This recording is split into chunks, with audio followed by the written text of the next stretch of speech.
Danny, first of all, good to see you. I guess starting off, how have you found the summer period and the last couple of weeks? Because many people would expect you to have had a little bit of a break, but I imagine you've been pretty busy as well.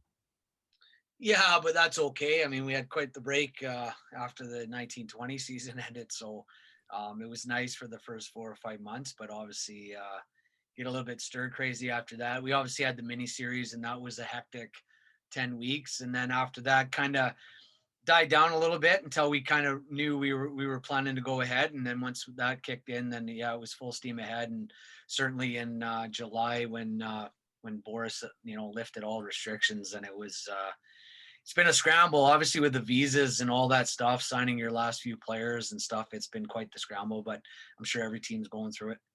Yeah, what's the biggest challenges that you found it in trying to get a squad back together to start a proper season for the first time since what, March of last year? Yeah, I mean, I'd say probably, I mean, I think in the last 18 months, you found that a lot of players were maybe pushed into retirement. We found there was a little less volume on the market and maybe a little less quality as well. And that's what we found anyway. I don't know if the other clubs would say the same, but and then the little things like visa process and stuff like that was a little bit tougher this year. And trying to make sure that we were all sorted with vaccinations and COVID tests and stuff like that. So housing was a bit difficult. So all those kind of things that are off the ice, tend to be a little bit more hectic than the on ice stuff. So, I'm sure again, it's the same for everyone. And what was it like getting everybody back together? Or have you been able to get everybody in the same dressing rooms? What's the kind of protocols you've got to go through? Yeah, no, we're in the room as a club, and it was good. It was good. We were fortunate to get a core back from our 1920 season, and getting those guys all back together again, and it was really good. And there's some guys that are excited, and I'm sure over the last 18 months, some guys have been fortunate enough to play hockey. Some have played a little bit, some not so much. So, I think the first 2 or 3 weeks specifically will be getting the kinks out, and there'll be some rusty guys, but it comes with the territory of what we've been through. Yeah, and on that basis, Danny, how do you assess where you are as a team? I know you had the Elite Series back in April, but playing as a regular unit, it's been so long. Do you almost have to wipe off everything that went before it and start afresh? I don't think wipe off. I think for the first time since I've been in Coventry as a coach, we've been able to retain that big core. And it certainly helps with things. It helps with the new imports coming in and getting adjusted to the culture. And, even the things like getting Wi-Fi set up and knowing where to go in town and stuff. It helps with the transition on the ice. Systematically and in our culture here in Coventry, it's good to have that core back that can say, hey, this is the way we do things, rather than me kind of teaching 13, 14 new guys how we do things and new systems. And you got experienced guys that have been with us for a few years now that can pull a D man aside or their D partner and say, no, this is how we do it or whatever. It helps because we're not big coaching staffs here in the UK. So the core helps in a lot of ways. I think on the back of our successful season in 1920, I think the message is that it's not going to just automatically pick up where we left off. We've got to get down and work. And, there's teams that have retooled and are looking very strong. So we're going to have to work hard and to kind of get back to where we were. Because I guess that's almost the point I was getting to, that if in terms of the Elite League, you've had some teams who played in the Elite Series, some who didn't. Lots of teams will have probably changed quite a bit from the last time the Elite League was a competition. So how do you judge where you are? And does that make it hard in preparing for the season ahead and what you do against certain teams? No, I think judging where you are, it would just be, you'd be banging your head off the wall, right? It's just, there's so many elements that go into it. And, you could have the same coach with a similar roster that maybe's adjusted their systems or wants to play a different way. And I think it's just as and when. Obviously we've got a lot more access to video through Instat and stuff like that, and we're able to scout teams a lot easier. And in the first couple of weeks, not only will we be pre-scouting our games and the teams we're playing, but we'll have a look at what other teams are doing and how they're playing. And but sometimes you don't really truly know until you play a game against that team. And Manchester in a friendly at the Sky Dome tomorrow. Have you and the guys talked about what it'll be like to have a full home crowd again? No, we haven't actually. We just haven't had the time. I mean, we had guys trickling in on Sunday. We're still a couple guys short through visa delays, and to have a game so quick is not ideal from a coach's standpoint, from a player standpoint. But we're just trying, we're trying to get things in place. We're trying to get prepared for the season, but at the same time, keeping in mind we've got the game on Wednesday. And I think the idea we have is not to overwhelm the guys with information. You're not going to try and cram everything that you do in 2 days and have time to work on it. So we're just trying to put things in place so we have some type of structure for that game. And then, but the preseason games just kind of for guys to get back to game action, timing, good habits, stuff like that. So in that aspect, it's important that we get a game out of the way. What impact will it have, though, having crowds back in? A big impact. The crowds play a big part in the atmosphere of the game, and the energy that the players can create from it. And obviously we've seen in the mini series, the building can be a bit glim, and I think at the even more so, people won't hear me on the bench as easily as they did in the mini series. Yeah, different concerns to worry you. Just finally for me, Danny, I guess, kind of when you look ahead to the season, when you look at everything you've been through, and I remember talking to you way back when over the last year and so, everything that's gone through, everything that's happened, just that feeling of being back to a sense of normality. How important is that for everybody at Coventry Blaze? Yeah, it's very important, and the fans included in that, and the city, and the fans. I've already ran into a couple fans in the town and stuff, and the excitement of being able to go back and watch a live game. And after 18 months, some of our supporters have been with us since the start, 20 plus years of having that every weekend in the winter. So that's a big miss for a lot of those people. And then obviously the staff and players, and a lot of work's gone on to get everything in place in time for this season. And some things will trickle over the start date, but yeah, it's a great feeling. It's a great feeling. And I think you won't really appreciate it until I think when you get back and you're sitting on that bench or standing on the bench and you hear the energy of the crowd. I think that's when you'll realize that, you're back. Hi, Danny. Before the Elite Series, you said that you thought a lot about kind of building a young team for that competition. For this year, what principles kind of guided your recruitment process? Well, we obviously, the main objective was to retain a core. We were really keen to do that. We obviously had an exciting club in 1920 that found a lot of chemistry in the second half of the season. And, we wanted to try our best to build on that. And I know there was a delay. Obviously, there was a year out. But, we kind of had the sense to show some loyalty to our guys as well. We had a big group sign back for what would have been the 2021 season. And we wanted to kind of keep that in place as much as we possibly could. And like I said, it's just the transition period. We've always kind of, since I've been here, almost retooling every season. And so that was important. Obviously, we wanted to kind of keep it young, I think, stick with youth, but also, keep in mind we have to have that balance of experience and youth, guys with the right mentality. And it's not just about youth, it's the right attitude. You can have a guy in his early 30s that's just as motivated and hungry as a guy in his early 20s. So people oriented recruiting, along with that eagerness to get back to playing. And I think different in the miniseries gave us an opportunity to look at some younger players possibly for the future, give some guys some situational minutes like David Clements and Jordan Henley, and see if that would benefit their development. And but this is obviously a full season, and we just wanted to kind of get that balance within the lineup and put forth the best club that we could. You speak about having the right balance between youth and experience. Yanni Lackinen has kind of a decade more experience than all of the other skaters on the roster. What kind of role do you expect him to play both on the ice and in the locker room this year? Yanni's he's I guess quiet in his approach, not a big talker, very good pro. I mean, takes care of himself very well. And there's the experience element, but there's also the quality on the ice. Yanni he led our league in assists in our last full season.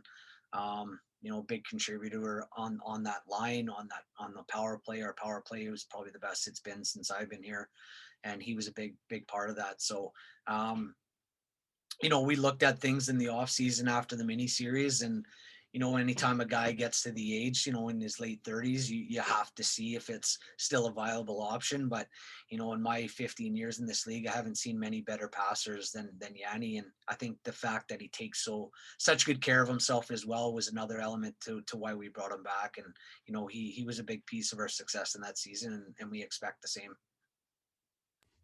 You spoke as well about how kind of the recruitment market has changed because of the coronavirus.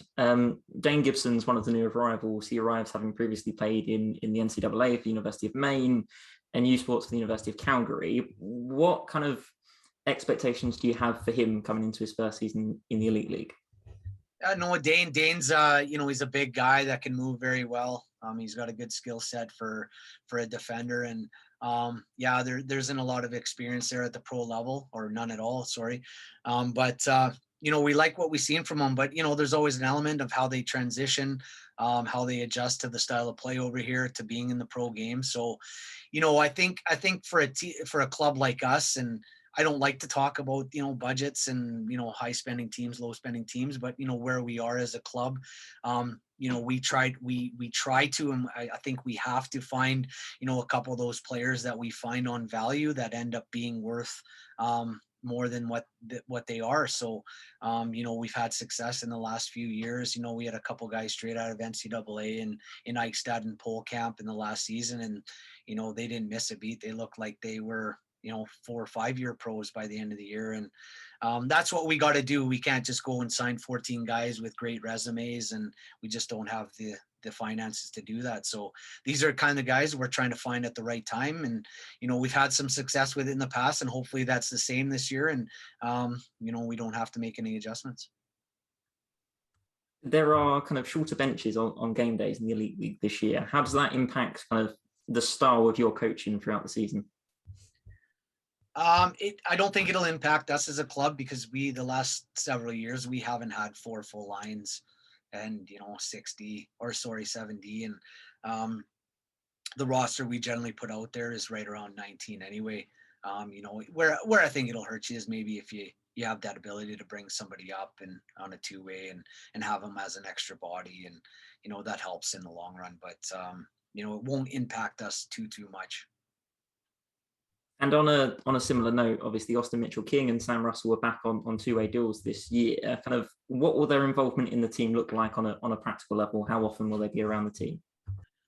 Weekly, they'll be around it. The plan is for both of them to be, we say two-way. Some clubs use the apprenticeship word, whatever. I mean, it all ends up being the same thing. And, they'll be training with us as much as possible during the season, during the week, when it doesn't clash with their club's training. And, when we have the ability to get them in a game. One thing I'm weary of is and I've spoken to both of them, we won't bring them into games with the intentions of just parking them on the bench.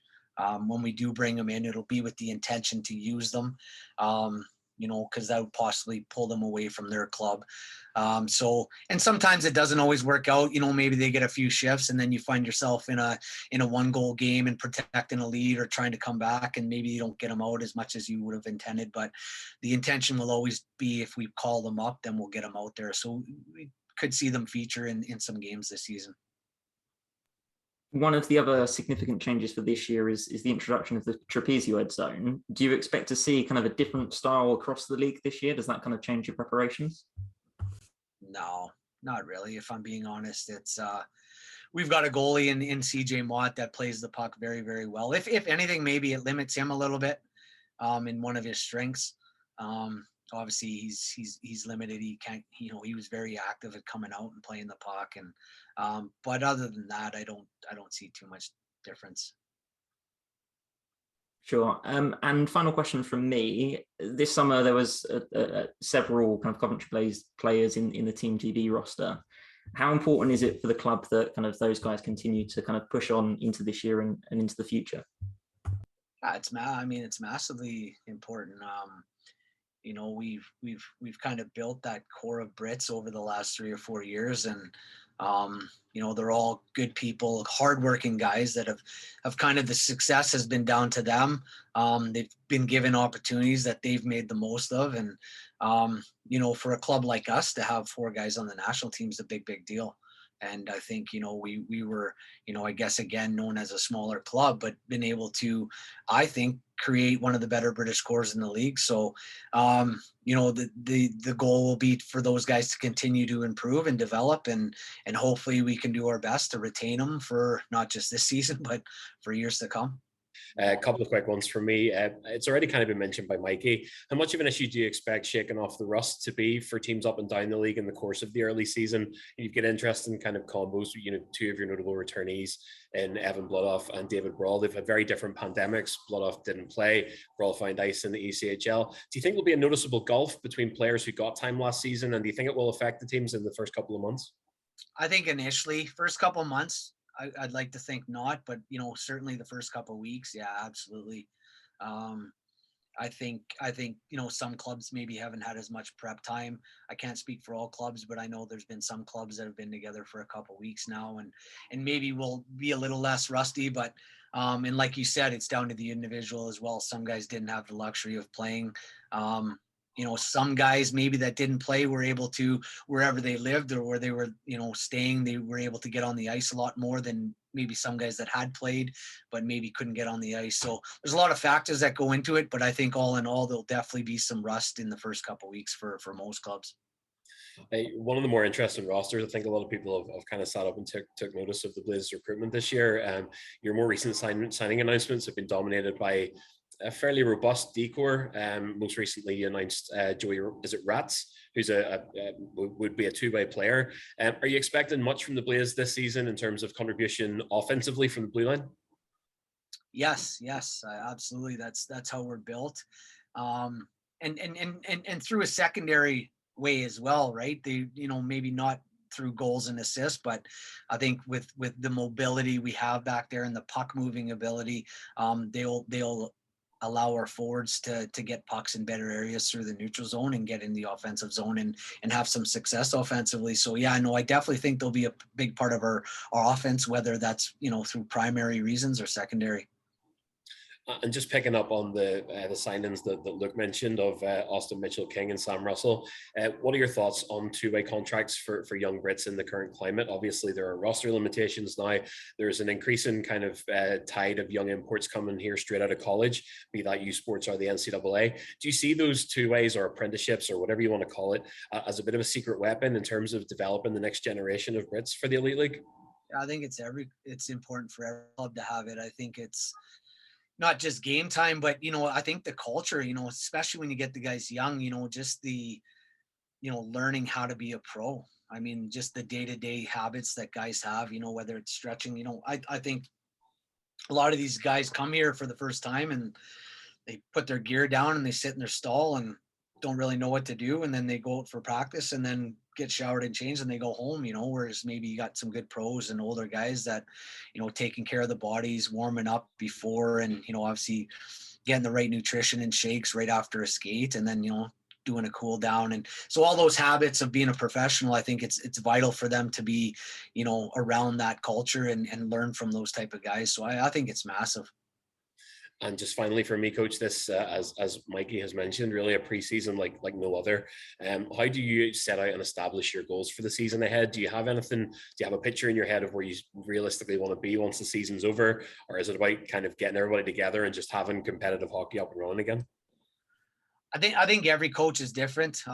Me personally, I don't necessarily come in and say, okay, we want to do this, this, and this. We try to focus on day-to-day stuff and habits, daily habits. And I think, you know, we will talk about goals and where we want to be, but I think it's more about the how how you get and achieve those goals. And that's the daily habits that you have and the culture that you build. So, we'll tend to focus on, especially now, it's one thing to bring these guys. We had guys trickling in Friday, Saturday, Sunday.